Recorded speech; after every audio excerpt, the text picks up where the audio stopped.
Greater નોઈડાના શહીદ વિજયસિંહ પથિક sports complex ખાતે આજથી world boxing cup finals tournament શરૂ થશે।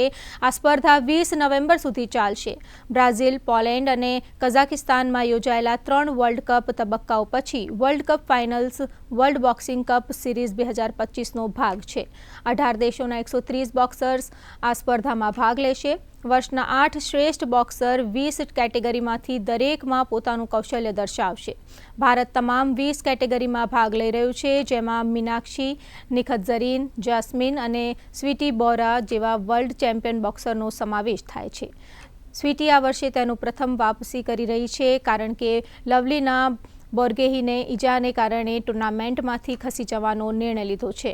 ભારત પુરુષોના બોક્સિંગમાં પણ મેડલ માટે પ્રયત્ન કરશે। અવિનાશ જામવાલ અને હિતેશ આ વર્ષના વર્લ્ડ કપ સર્કિટમાં 2 મેડલ જીત્યા છે।